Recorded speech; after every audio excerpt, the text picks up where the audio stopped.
Assalamualaikum warahmatullahi wabarakatuh. Perkenalkan, saya Nabila dengan NIM 94100124121.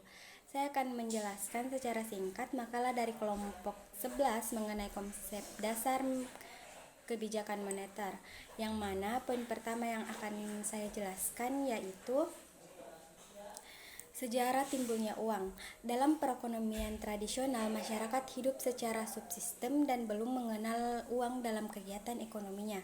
Dalam kegiatan perekonomian dilakukan dengan menggunakan sistem barter, yaitu kegiatan ekonomi yang dilakukan dengan cara menukar barang dengan barang yang lain yang dibutuhkan.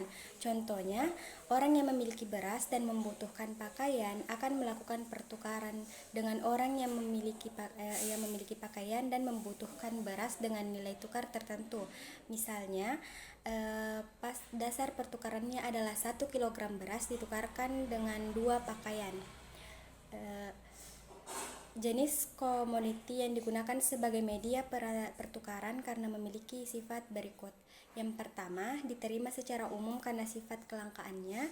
Yang kedua, mutu antar pasar dengan emas lainnya relatif sama dan homogen, tidak mudah rusak dan relatif mudah dibagi. Dan yang keempat, disukai oleh banyak orang karena dapat digunakan sebagai perhiasan. Tujuan awal diciptakannya uang adalah untuk memperlancar kegiatan ekonomi dan pertukaran menukar.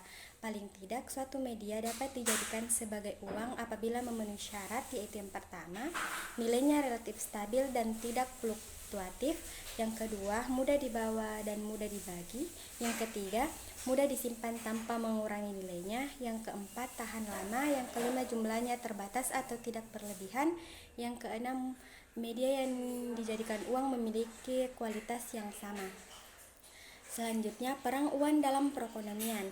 Nah, tanpa adanya uang dalam perekonomian, tentu akan muncul kesulitan-kesulitan dalam menjalankan kegiatan ekonomi, yaitu uang diciptakan oleh pemerintah melalui otoritas moneter atau bank sentral atau Bank Indonesia.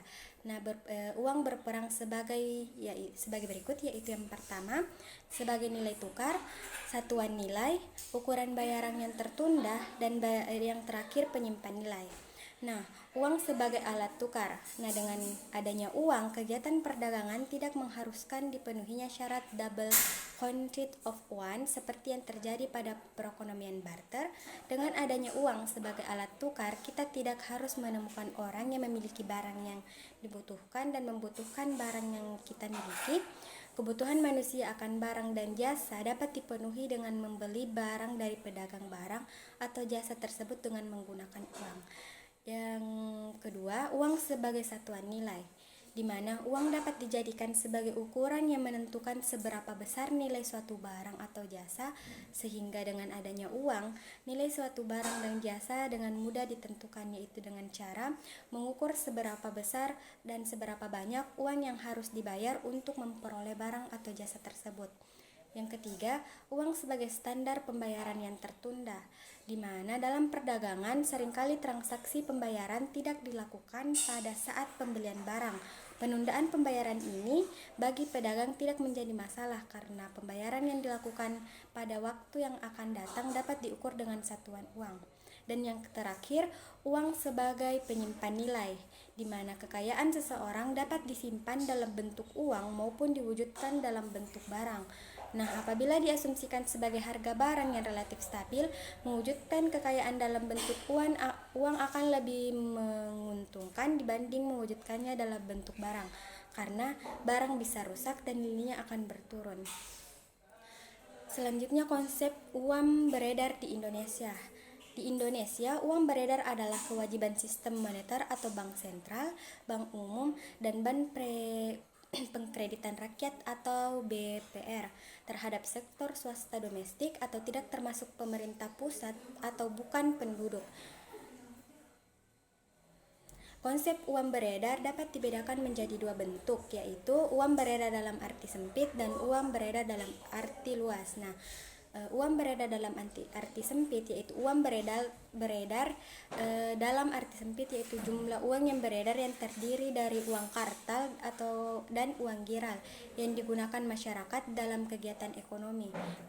Dalam istilah moneter, konsep ini dikenal dengan istilah no world money. Uang kartal adalah jenis uang yang dikeluarkan oleh otoritas moneter atau Bank Indonesia yang digunakan oleh masyarakat secara umum. Uang kartal terdiri dari dua bentuk yaitu uang kertas dan uang lokal. Uang giral atau giro adalah jenis uang dalam bentuk saldo rekening giro atau rekening koran yang berasal dari bank umum dan milik masyarakat. Konsep uang giral digunakan sebagai uang beredar karena dimiliki oleh masyarakat dan masyarakat yang memilikinya dapat menggunakannya.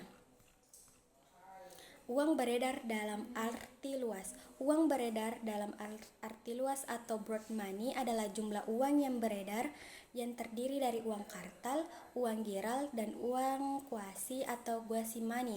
Dengan kata lain, uang beredar dalam arti luas terdiri dari uang beredar dalam arti sempit ditambah dengan uang kuasi.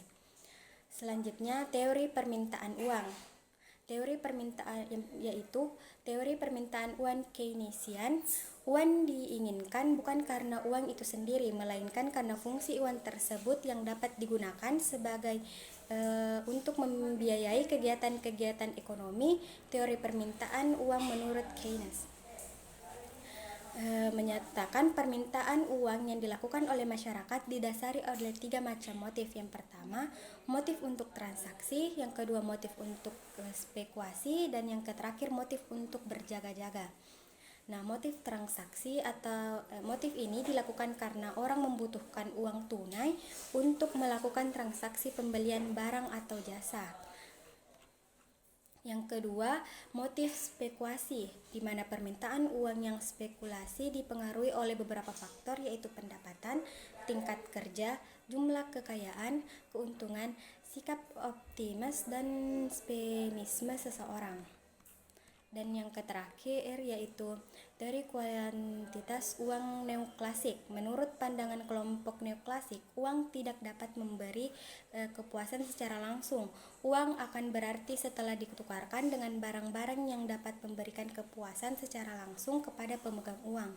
Uang dapat digunakan untuk transaksi pembelian barang dan jasa yang dibutuhkan, sehingga semakin banyak uang yang dimiliki, maka semakin banyak barang dan jasa yang dapat dibeli dengan uang tersebut.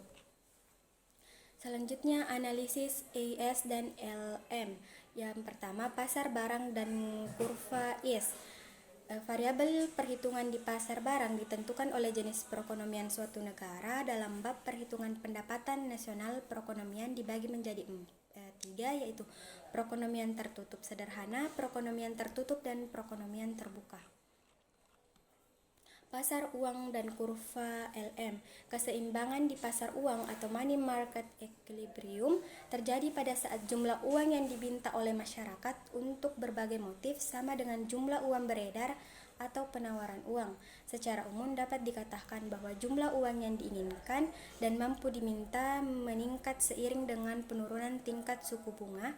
Dalam jangka pendek, jumlah uang beredar diasumsikan sebagai tetap atau given, sehingga keseimbangan tersebut dapat digambarkan.